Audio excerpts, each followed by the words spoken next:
সৌদির কাছে পরমাণু অস্ত্র বিক্রি করছে পাকিস্তান। পাকিস্তানের হাতে থাকা পরমাণু অস্ত্র সৌদিতে যাচ্ছে কিনা তা নিয়ে এবার স্পষ্ট মন্তব্য করেছেন দেশটির প্রতিরক্ষা মন্ত্রী খাজা আসিফ।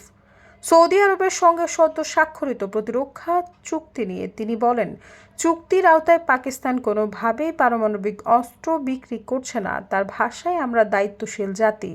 গত 17 সেপ্টেম্বর রিয়াদের সৌদি ক্রাউন প্রিন্স মোহাম্মদ বিন সালমান ও পাকিস্তানের প্রধানমন্ত্রী শেহবাজ শরীফ ঐতিহাসিক কৌশলগত পারস্পরিক প্রতিরক্ষা চুক্তিতে স্বাক্ষর করেন।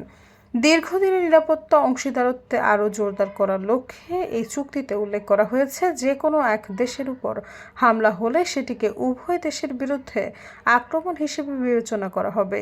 ইসরায়েলের কাতার হামলার এক সপ্তাহ পর চুক্তি স্বাক্ষরিত হয় আন্তর্জাতিক গণমাধ্যমে নানা জল্পনা ছড়িয়ে পড়ে।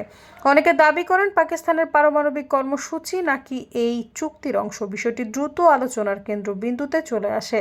এ প্রসঙ্গে ব্রিটিশ সাংবাদিক মেহেদী হাসানের সঙ্গে এক সাক্ষাৎকারে মুখ খোলেন খাজা আসিফ। সাংবাদিকদের প্রশ্ন ছিল, এই চুক্তি কতটা ইসরায়েলের কাতার হামলার প্রতিক্রিয়া হিসেবে স্বাক্ষরিত? জবাবে আসিফ জানান, এটি কোনো প্রতিক্রিয়ামূলক পদক্ষেপ নয়, বরং দীর্ঘদিন ধরে আলোচনার পর চুক্তিটি আনুষ্ঠানিকভাবে স্বাক্ষরিত হয়েছে। তার ভাষায়, এটি দুই দেশের দীর্ঘ সম্পর্ককে আরও প্রাতিষ্ঠানিক রূপ দিয়েছে। আগে সম্পর্ক কিছুটা লেনদেন নির্ভর ছিল, এখন তা আনুষ্ঠানিকভাবে দৃঢ় হলো। সৈয়দা ফারিয়া, সমযোগ।